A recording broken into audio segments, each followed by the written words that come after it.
Hi, everybody. My name is Neil Thompson, founder of Teach the Geek. It's an online platform for science and engineering professionals. First offering of the platform is a public speaking course called Teach the Geek to Speak.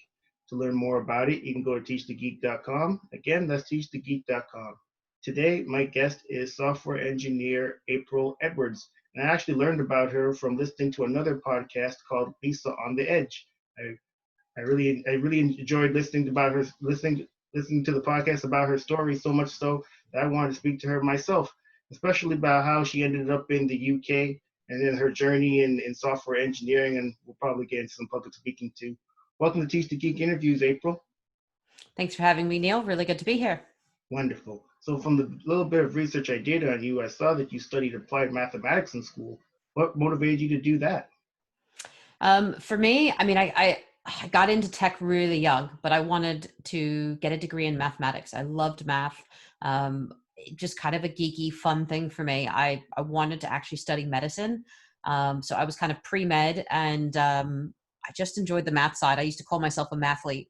So it's great, but it wasn't really a career path in the end, obviously. So, but it was something I just really enjoyed studying and had a lot of interest in. When I was in high school, I was interested in studying medicine too. But after I don't know, do you remember the show on NBC called ER? I do. I do. Yeah, I used to watch that show pretty religiously, and I noticed that the doctors they had to sleep at the hospital. I didn't like that. I wanted to Yeah. get my 8 hours of sleep, and that's when I realized, yeah, maybe medicine isn't for me. Yeah, I did a research assistance program while I was in college, and I was doing like 8 hours in a lab every day, normal hours, and then I had to do like medical rotations with the students. So I was doing like 24-hour on-call shifts with the emergency room teams, which I loved. I loved it. And then I would go into the operating room with the two surgeons I worked under, and those were like 12, 14-hour days, and you didn't sleep much. You didn't see the outside world, and it was awesome, but you didn't have any control over your life. While I loved the medicine side of it, it's so hard to have kind of like a real life outside of it. You're saving lives, which is amazing, but you don't have your own life, so you give up quite a bit of yourself to do something like that, which I have utmost respect for, but it's nothing like ER. Yeah, for sure. And then not only that, but I also saw that they got to take out some hefty student loans to go to medical school. And when I saw that, I was like, nah, I'm cool. Exactly. And that was my turning point. When I was 24, I paid off all my debt. I mean, I've had debt since then. Like, I haven't been completely debt free, but when I was 24, I paid off my debt. I was working full time in an IT department and studying. And I kind of was like, you know what? I don't have 350K to go to med school. Like, I don't have the family backing. It was going to be off my own back. It was going to be a lot of loans. And I was like, that's a mortgage. And it was like, I can go travel and do stuff. And I'm doing cool stuff in IT, and I'm still having a positive effect on people's lives. And that was my turning point. I couldn't handle the debt. Yeah, same. So, so you got this degree in applied mathematics, but you end up in software engineering. How'd you make that transition? So I got my A+ certification when I was about, gosh, 15 years old. Um, and I did it through high school. I went to a high school that had the magnet program for computer arts and sciences. So I did it, computer science wasn't a degree that you really went to university for and studied. All my friends that work in IT that are in their 40s or above, or even some in their 30s, like, none of us have computer science degrees. So Hmm. when I left school, I had this computer background, and I was studying to be a doctor, and I needed income. I needed some kind of job, and IT was there. I mean, I was in college working on the Geek Squad. If you remember, like, and to be fair, I've been in the US for like 7.5 years, but Best Buy had their Geek Squad. I worked on the Geek Squad, and that paid my bills through college. And then when I graduated, I moved to Boston, and I was trying to get into med school. I was doing my master's, and I worked in IT because it paid the bills, and research was awesome, but it was really competitive, and you didn't make a lot. And a lot of the grad students I saw were just worked to death, didn't make any money, and um, IT just kind of followed. So I think it just transpired from there.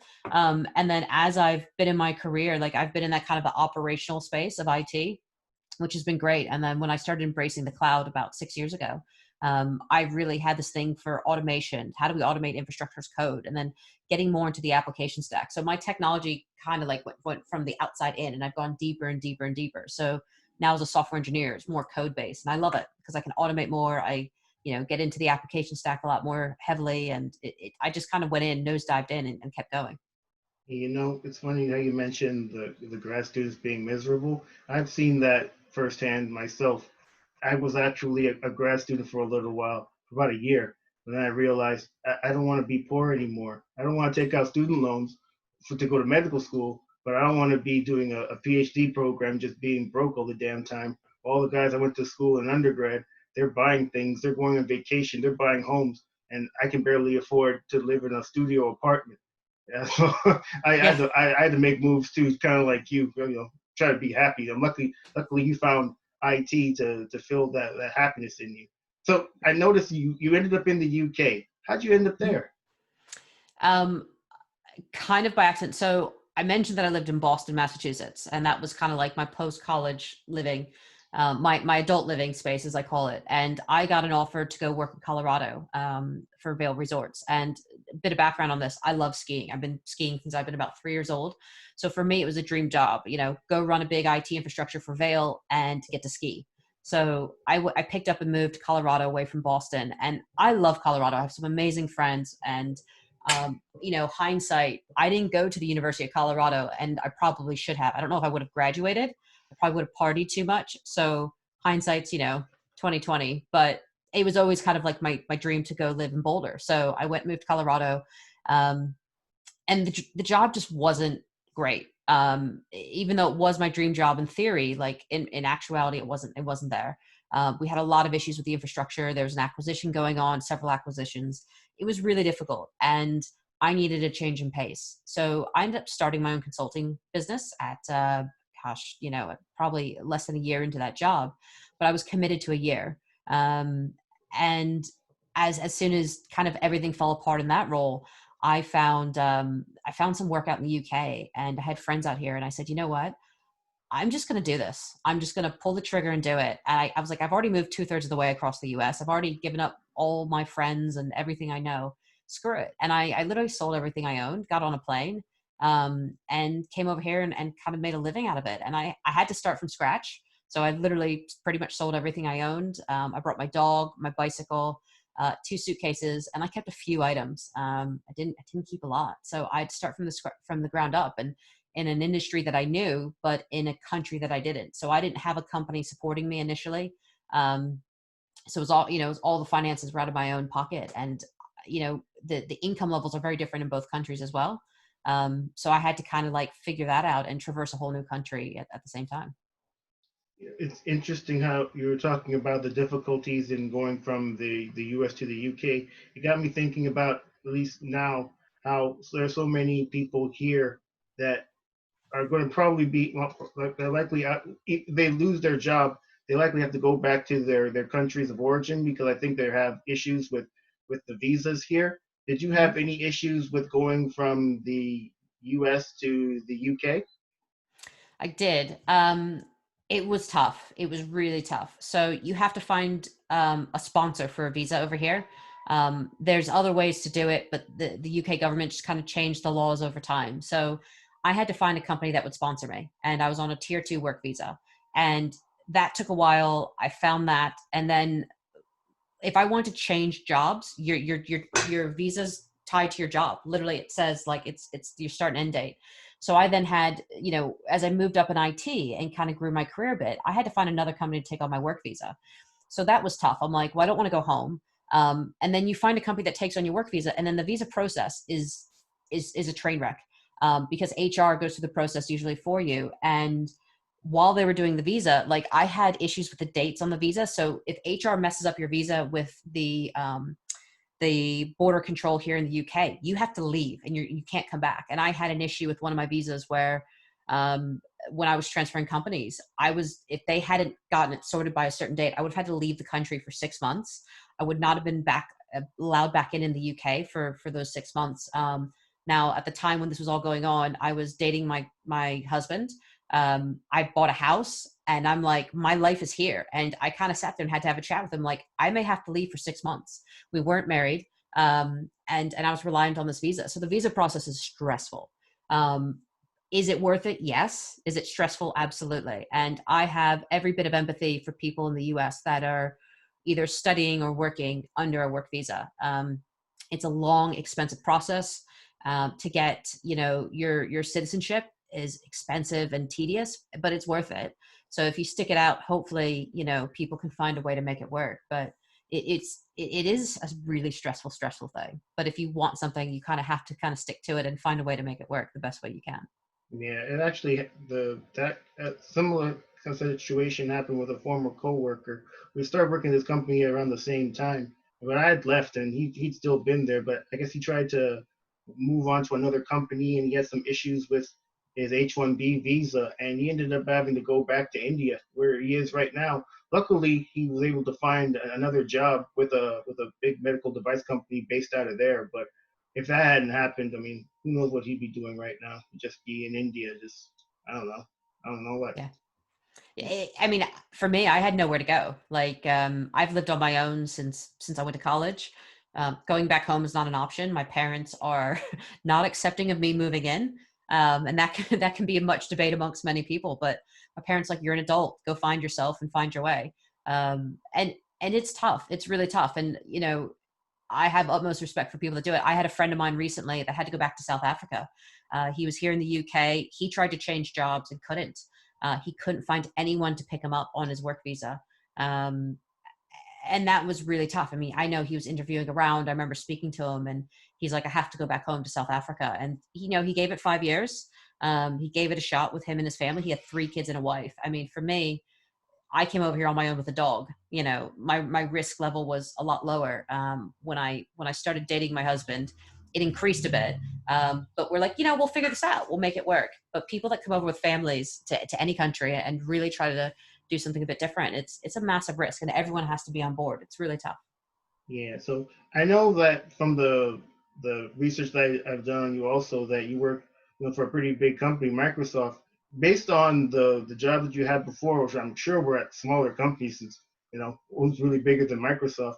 What difference or benefits have you noticed working at a larger company as opposed to smaller ones, and what are some of the drawbacks? So I think with the smaller companies, I mean, I've worked for smaller companies in the US and also smaller companies in the UK. You get this homegrown feel from the organization. The executives know your name. They'll walk by and say, "Hey, April, how you doing?" There's more of a personal relationship that I found, and from the top down. Um, and I was really close with a lot of the guys and girls I worked with as well. That was great. That was a really great feel. For me, I wanted something a little bit bigger, because where I had an issue in my career was I would kind of hit a point and go, I'm bored. I want more. And for me, I really want to join Microsoft, because I work in the cloud, I work in Azure, but also because I knew that if I grew out of a role, there's more roles in Microsoft. I really believe in what Microsoft's doing. The way Microsoft is set up, it's a massive organization. But when you join, it's you're told to build your brand. So you kind of need to, you really need to network with people. You do work in smaller teams. Like, it's not like you're just thrown into a team of 150. When I joined, I had a team of 12 of us in a certain technology stack, and we had a wider team of 24. And then we had managers. In the current team I work in now, there are 6 of us. So we work in what we call a dev crew, a development crew. And we have, other crews of our similar size that we can work with. And then we go up in the org. So it is a massive organization. But the thing I found about Microsoft that makes it unique is everyone is open and welcoming. Um, when it comes to projects, you need help on something, someone will always give you your time. And if I'm stuck on a technical issue, someone's always given me their time. If I've flown over to the US to our headquarters and I'm there to do a project or whatever, I can always ping someone that, hey, let's chat about this project or something else. And people are always willing and I kind of have like this open door policy. So I think the sharing has been incredible, and it's something that I didn't necessarily experience before. So it's hard to work for a large organization. You have to be ready to kind of, be a small fish in a big pond. But I think that having these smaller teams, I have a massive like support group in the team I work with today. So I think, you still get that small feeling, definitely. Nice.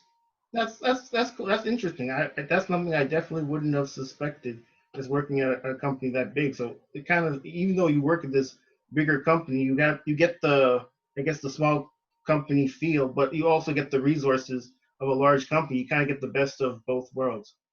Yeah. And my day to day, I speak to my team pretty much every day. When I say pretty much, I mean, there might be days where we're a bit quieter, we're in between projects or something, but day in and day out, it's my group of 6. Plus we have a kind of a 7th person on the team, project manager. So that's day in, day out. And then, yeah, we have wider teams. And so we have access to so many amazing technical people in the organization. Sometimes it's up to you to kind of meet these people, but other times you kind of meet them through bigger events, or through, so-and-so goes, hey, I know this person, they're great at this technology, ping them and they'll make an intro. So it is a massive organization, but it's also kind of like the ability to network's incredible, and find that technical expertise is amazing. And sometimes it's knowing where to get it. But, whenever I have a question, I can find someone that has done it or has faced that issue. Like I'm never alone in my technical journeys at work, which is great. When it comes to public speaking, what topics do you like to speak about? So I started off talking about kind of work-life integration. I get pulled into a lot of women in tech conferences because I'm technical and female. um, Out of curiosity, how do you feel about that? Women in tech conferences? Yeah. I think it's tough. So I'll give you, I think they're great places to meet like-minded people. I've met some phenomenal people off the back of these, where I like being more technical. So instead of talking about the tech, I like being the tech, if that makes sense. So I've spoken to smaller groups. I've spoken to larger, 400 or 500 person crowds about work-life integration, which I think is great. But I'd rather talk about the technology. So I will speak at some kind of women in tech events, but I prefer to go to technical events and just be the technical person. Because I'm happy to talk about kind of the soft skill side of things. I really enjoy the technical events. There aren't a lot of truly all women technical events. They tend to be kind of everyone, right? No gender assigned to it, more of a technical base.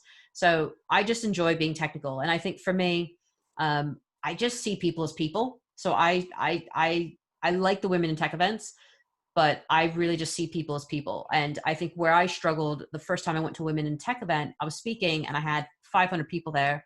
Person in the front goes, you talk about Ironman, and Ironman's a brand. And it's a type of triathlon. It's a long distance triathlon. And I spoke about my experience with triathlon. And she goes, well, how do you feel about that? And for me, like, that was my moment where it's just a brand. And they have a Women for Tri like charity. They do disability charities. They do amazing things for the sport. They're also an organization with a brand name. And I had never thought of it. So I think some of those types of things are not something that. Wait, I don't understand. What was the person's issue? Because it was called Iron Man. So I call myself an Iron Man. I am an Iron Man. I've completed Ironmans. So I said that like 10 times. And she was very much like, well, how do you feel about it? Because people get really, and to be fair, people are like, are you an iron person? Are you an iron woman? Oh, really? Yeah, all the time. All the time. I have no preference. Now, oh my God. Wow. I have no preference at all. I think one of the greatest achievements I've had in my life is you're running down a finishing chute and they say, April, you are an Iron Man. Like that to me, I have, the achievement is amazing to me. That's right. It. Like that's where it ends, Right. I think people want to be sensitive to that. Oh my Great. Goodness. But I think that was my like turning point in my head where I'm just like, this isn't a technical question. This is really a personal question. Oh my and I don't know how to answer that in front of like 400 or 500 people. So that one caught me off guard a bit. Man, so yeah, I'm gonna be laughing about that the rest of the day, April. That's fine. I'm glad I can help. I'm glad I can give you some humor. Oh my God, that's hilarious. That's like, okay, call me an Iron Woman, whatever. I just finished all this swimming and biking and running. Just shoot, man. I mean, yeah. I don't care what I'm called. 3 things. Those are 3 difficult things to do on their own. I did all 3 of them consecutively, man. Just exactly. Call me what you want. You know what? I could go with any name after that point. Like I'm done. I did it.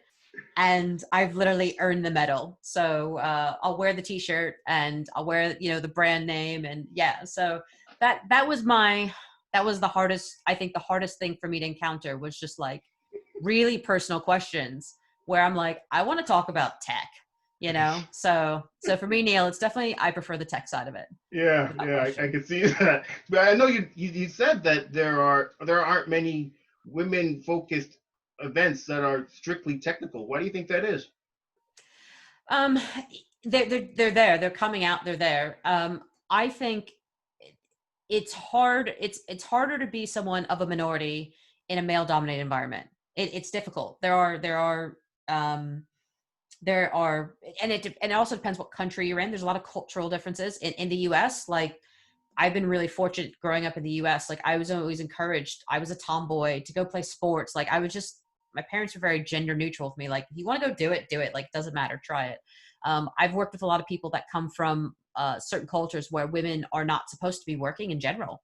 And that's also been tough at some of these conferences. So I think these conferences are great for getting people out, and they're certainly there. There's some events I've been involved with that are there. They're just not as publicized, um, but I think they're great forums for people to come together and have the discussions and ask those difficult questions about, how to be more present, how to, and see other people. Because I think because women are really a minority in IT, like we don't, that we exist, we certainly exist, but sometimes you kind of like you need to build that camaraderie in people. So they're out there, and they're growing. I think a lot of them are going online right now, so I'm hoping their presence will massively increase, because before it was going city to city.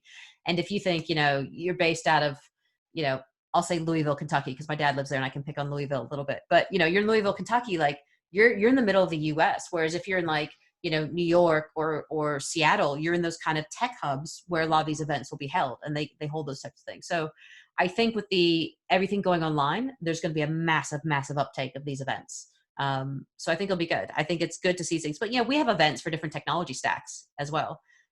So it's I think it's all just growing in popularity, and the availability to people is will keep snowballing, and that's, I think, really good. Yeah, and maybe when it comes to more technical type topics, you want to hear from everybody, not just in these women focused events. I mean, if the majority if the majority of people that are doing the work are male, you want to learn from the people that are doing the work, and if that's male, then so be it. You can learn from anybody. And there are some amazing women out there. And I think, especially in engineering and when you do code, you get very heads down in your code. And especially customer projects and your day to day work. And whether you're male, female, or a unicorn, you don't have time to always lift your head and talk about like all the cool stuff you're doing. It's tough, or you don't necessarily have the platform to do it on. I mean, so I think with everything going online, it's gonna have that snowball effect for everyone, and get people out there. I think there's so many, and there's so many great people all over the world in the tech industry. So making that more widely available for them, irregardless, I think this will be a great thing of like the whole COVID lockdown. I think that'll be like a really positive coming out of it. When it comes to public speaking, is that something you've always been good at? And if not, what have you done to get better at it? I don't think you're ever born with the ability to speak in public. I'm comfortable with it. So I I enjoy teaching people tech. Like that's my passion, because I learned something, I want to share that. So I kind of naturally fell into it. I come from a family of professional speakers, um, but I have to practice. I can speak really, really fast. So I have a no caffeine rule before I speak, or I'm like a million miles a minute. And if I'm somewhere in an international location, I've had like a translator in the back of the room, and people are wearing headphones. I've had that in Brazil. So, I speak zero Portuguese. So I had to speak really consciously, and slow everything down. So for me, it's been practice. And irregardless, when I see people that are learning, that maybe join like a Toastmasters or want to learn how to speak, it's just practice. So anytime I give a talk, it's practice, practice, practice, practice, till I'm tired of hearing myself, till I'm tired of talking at my wall in my mirror, and my husband's like, please leave the house, I'm tired of hearing your voice because you've practiced so much. um, but it is genuinely just practice for me. And that's my biggest probably suggestion to anyone. And when I don't practice, I can see it when I don't practice. Like I know if maybe I have a new talk, or if I'm really tired and over caffeinated, I know it just doesn't come out. the way I wanted it to. So for me, it's just practice, and I'm constantly improving. Constantly improving. And I think it's just going to take time and more practice for myself. Also, do you ever get nervous before you give a presentation? And if so, how do you deal with your nerves? Um, I don't tend to get nervous as such. I tend to get excited, hence the like talking too fast thing. I had an event last January in London, and the room I was signed up for, because I had like the event board, is like, oh, you're gonna have 900 people in your room. I'm like, yeah, okay. I rock up to the room. They had changed my room assignment, and there was 1,400 people in the room, and I'm like, oh, that's an extra 500 people, and the room was stacked like wall to wall. So I wasn't really nervous. I was excited, but I also had to understand I had a massive room of people to speak to. So for me, it's breathing. So I have everyone, if you think of like, when you're watching like a baseball game and the batter goes up to bat, every sports person has a ritual that they perform. For me, it's just a bit of breathing, no caffeine, and just taking a few deep breaths, because I know I have something I want to tell people about, and I just have to take a step back, take a deep breath, and think about what that message is I'm going to convey. Yeah, that's a good tip when it comes to public speaking, just breathing. And then you also mentioned the importance of practice. Are there any other tips that you could offer in helping people become more effective in public speaking? I I'm so bad at advice on this because I just do it. I think I'm probably fortunate. I would say a lot of people are more timid of it. It doesn't bother me to speak out in front of people. I think a lot of people are nervous about it, and the thing that I would have to say that when you're going up on stage or giving a presentation, nobody knows what you're going to speak about except you. So if you forget to say something, you forget to do something that you told yourself you were going to do, that's okay. The audience doesn't know. You're the only person that knows. So just keep going, and that's fine. I'm really fortunate with the technology I deal with. I work in DevOps a lot. So DevOps is continuously improving in a process. So if I have a live technical demo I'm doing and it breaks, I literally DevOps it live. I will fix it live. Now, if everything falls apart, I lose internet and hell in a handbasket comes out, I have a recorded video. Like that's my backup. So always think about like what's your backup plan going to be. But I run live demos. I like to live life on the edge, and I hope my internet doesn't go. I hope, the technology doesn't fail, but I've had it all happen. And the next time it happens, I'm like, yeah, whatever. So the first couple times you're like, oh crap, they're all going to know. Nobody knows. And sometimes if technology fails, you go, I'm really sorry, we've lost internet, or I had my entire audio go out in a talk, and I literally was shouting to like 400 people, but entertaining them while the poor sound guy was trying to get my audio back. So you take it with a grain of salt, and it's okay. Like, just, it's okay. Yeah, yeah, I mean, you're absolutely right when it comes to that.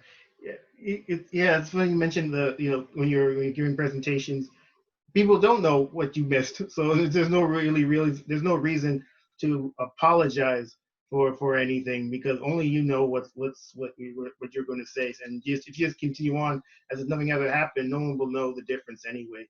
Last question for you, Exactly. April. Mm-hmm. Last question for you. How do you feel about being an Ironman? I love it. I love it. I am genuinely really proud of that achievement. It was something I said I would never do, and I love it. It's a great intro. It's a great intro. People are like, she's an Iron Man, don't mess with her. And I'm like, hold Oh on, man. hold on. No, you So won't. Every woman needs to boycott until they change the name. That's what needs to happen. I probably I have seen it in the works already. I've seen it in the works. Man, the world we live in. Well, No, this has been very interesting talking to you, April, learning about your career. Thank you so much for taking time to speak with me. How can people get in touch with you? So you can find me on Twitter at the April Edwards. I also have a blog post I can give you the link for that we can show afterwards, and LinkedIn as well. So I always welcome people to reach out and ask questions. And again, if you're ever giving a talk and go, gosh, I should have said that, or I forgot to say that, maybe someone will ask you that question after, So if people want to know more about kind of my journey or what I do in technology at Microsoft and in Azure, feel free to reach out and ask questions. Wonderful. Well, that marks the end of another episode of Teach the Geek interviews. My name is Neil Thompson, founder of Teach the Geek. It's an online platform for science and engineering professionals. The first offering of the platform is a public speaking course called Teach the Geek to Speak. To learn more about it, you can go to teachthegeek.com. Again, that's teachthegeek.com. Thanks and stay safe. Thank you, April. Thank you, Neil.